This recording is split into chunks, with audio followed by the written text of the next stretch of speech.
¿Te has preguntado qué sucede cuando las puertas de la casa se abren?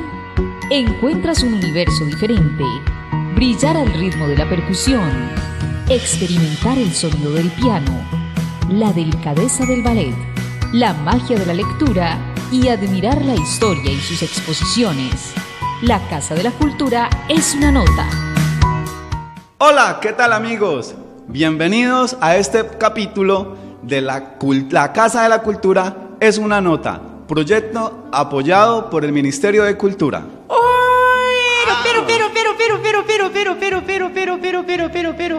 Pero, ¿cómo están ustedes? Me place muchísimo saludarlo, profesor Mauricio.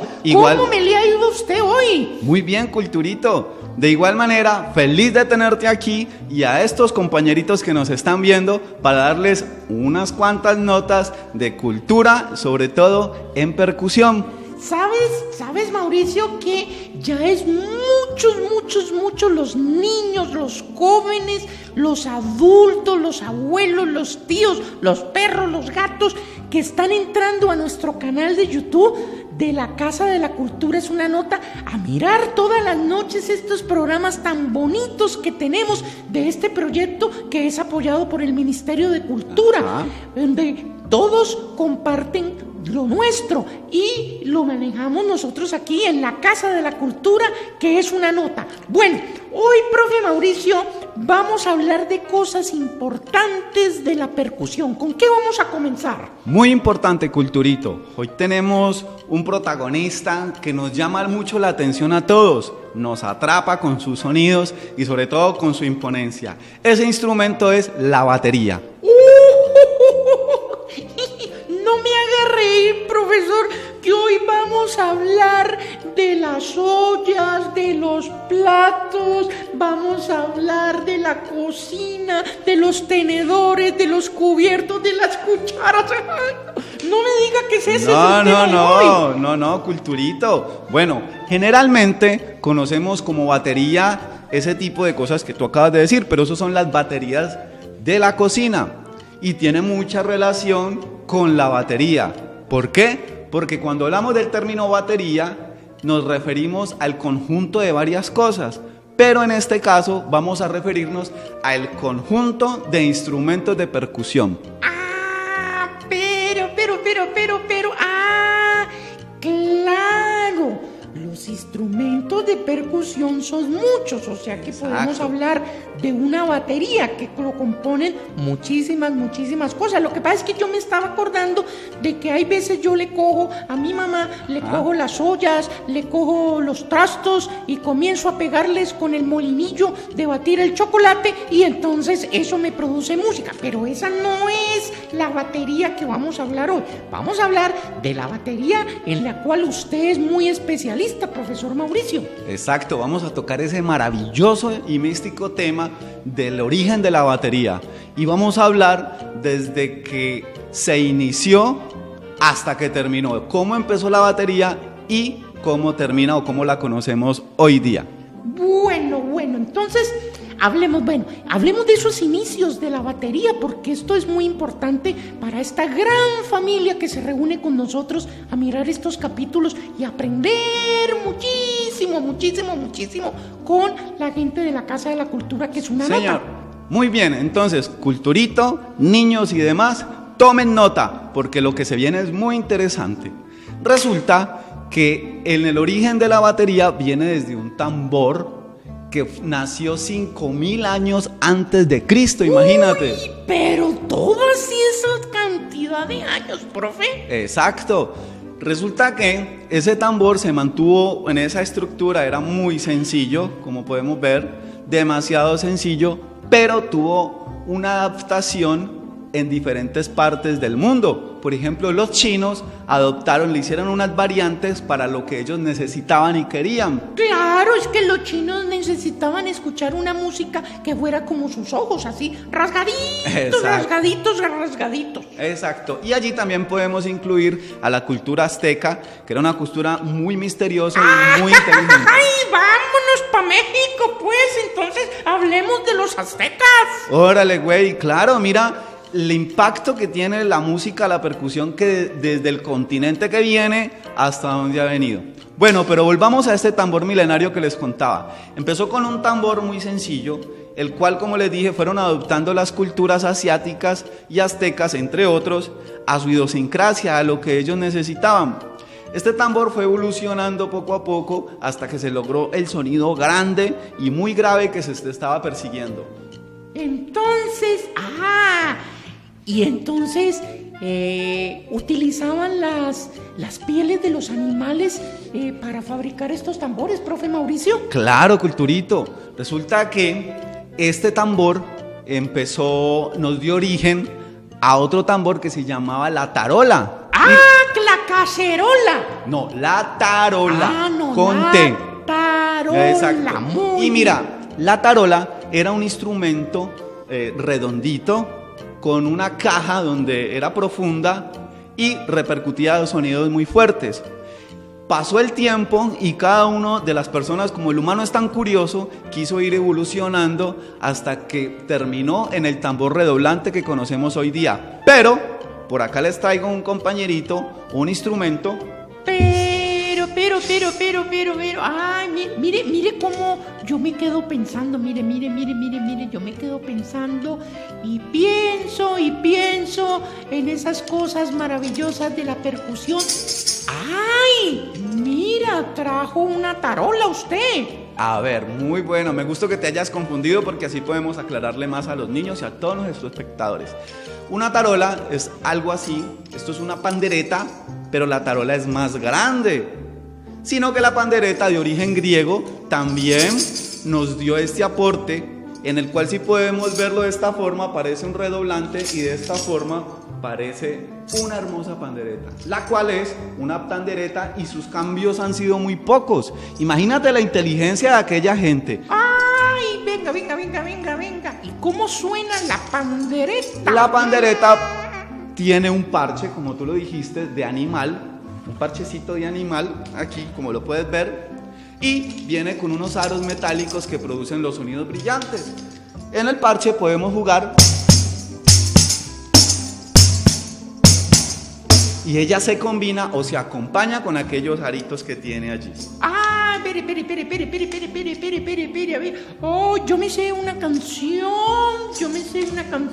A ver. Cuando yo estuve por allá en el mar, que decía: a beber y a gozar las cosas. Pero acompáñame, hágame el favor. Bueno, yo te acompaño. Vamos a hacer ¿cómo música. es? A ver, a beber y a gozar las copas del licor. No. Bueno, yo creo que no, eso está saliendo malo, feo.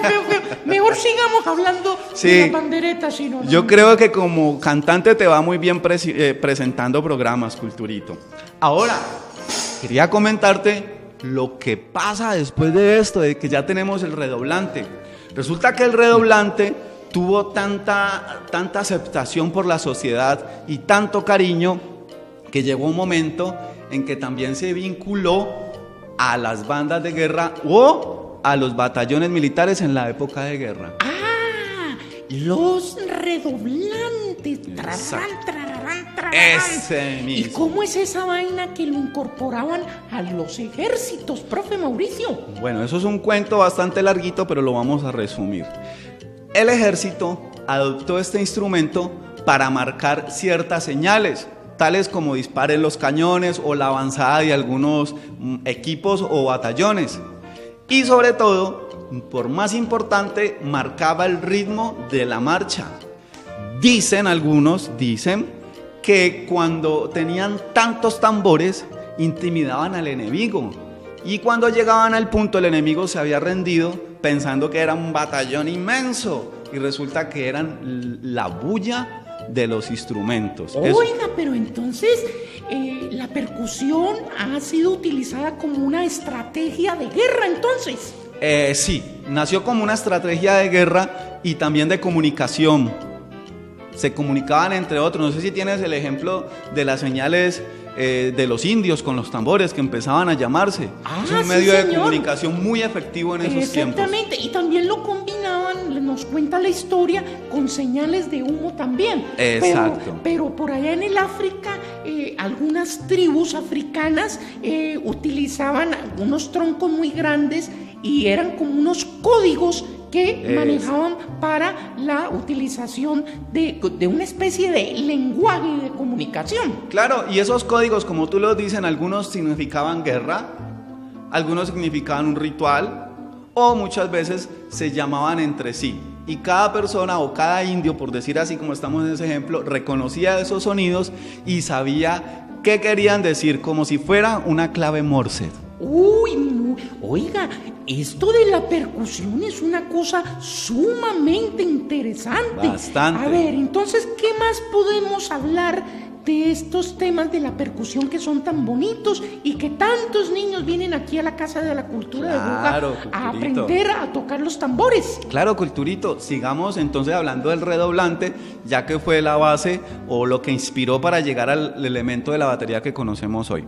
El redoblante, como les dije hace un rato, tenía un solo parche de animal. Cuando fue avanzando, llegó al estado que hoy día lo conocemos, pero ya tiene parche sintético y lo tiene al lado y lado, provocando que su sonido sea más grande, más fuerte. Y se inventaron algunos artefactos como es el tensor. El tensor es esa palanquita que vemos que sube, templa el cuero y le da la sensación al tambor de redoblar. Pero, ojo, hay un amigo nuestro que quiere hacer una intervención en este momento, que se llama Culturín, y él siempre nos está diciendo que este magnífico programa, que estos videos tan bonitos que nosotros estamos llevando a cabo, pues tienen un patrocinio. A ver, Culturín, dinos quiénes son las personas que nos patrocinan este programa tan bonito, tan bonito. Proyecto aprobado por el Ministerio de Cultura. Bueno, entonces, después de esa intervención tan bonita de Culturín, vamos a continuar con esta maravillosa y mística historia que por si acaso aquellos chicos que tenían esa duda de ese instrumento tan maravilloso, la vamos a despejar en este capítulo. Bueno, entonces hablábamos de el redoblante. Sí. Y entonces, ¿qué más podemos decir? ¿Cómo se fue complementando con las otras modalidades de tambores y todas las cosas que hoy conocemos aquí en la percusión moderna? Muy bien, Culturito, vamos a ir paso a paso hasta que lleguemos atando todos esos hilitos. Resulta que, como ya sabemos, se utilizaba el redoblante en estrategias de guerra o en estrategias militares, pero al terminar las guerras, la mayoría de los músicos, sobre todo los percusionistas, quedaron prácticamente sin trabajo y empezaron a recurrir a tocar en los bares. Resulta que los dueños de los bares pues pagaban, pero como eran tantos, el dinero era muy poquito.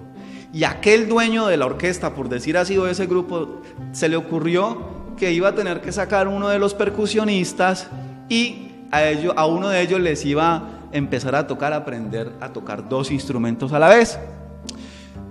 Tampoco dio resultado, muchos músicos se colocaban muy tristes a la hora del pago, veían que era muy poquito, entonces poco a poco se fueron reduciendo los músicos y los percusionistas tuvieron que crear la habilidad o tener la habilidad de aprender a tocar más de 3, 4 o hasta 5 tambores al mismo tiempo, dándole ese inicio o dándole cabida en sí a lo que es la batería, conjunto de varios instrumentos de percusión. Eso sí, señor, no es la batería de la cocina, de los trastes, sino de la batería del estar en una orquesta. Oiga, pero qué interesante esa historia que usted nos ha contado, o sea que los percusionistas fueron metiéndose en el cuento de que tenían que aprender a tocar muchísimos instrumentos, porque si no se iban a quedar sin trabajo. Claro, es exacto. Pero mira, a la vez fue un regalo maravilloso porque ahora la batería, hasta niños aprenden a tocarla con todos sus instrumentos. Tengamos algo en cuenta, Culturito. Los bateristas hoy día pueden tener su propio estilo o su propio amaño de interpretar la batería o de organizarla. Algunos solo utilizan el bombo, el redoblante y echarle si acaso un platillo.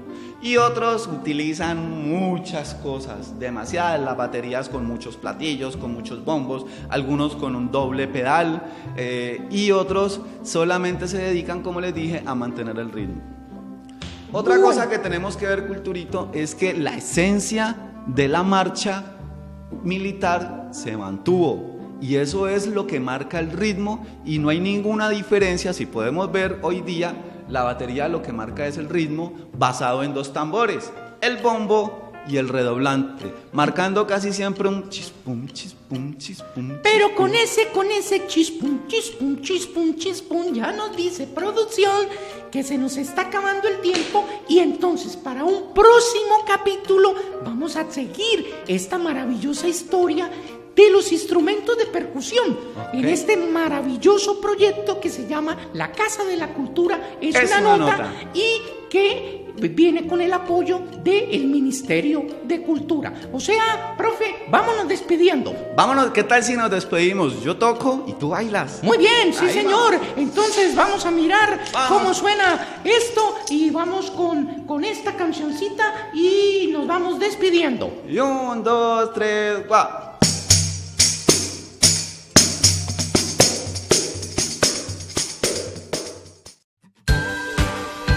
La Casa de la Cultura es una nota en percusión, una nota en piano, una nota en ballet, una nota en lectura, una nota en historia y exposiciones. Te esperamos en un próximo capítulo. La Casa de la Cultura es una nota, proyecto apoyado por el Ministerio de Cultura. La cultura es de todos. Ministerio de Cultura.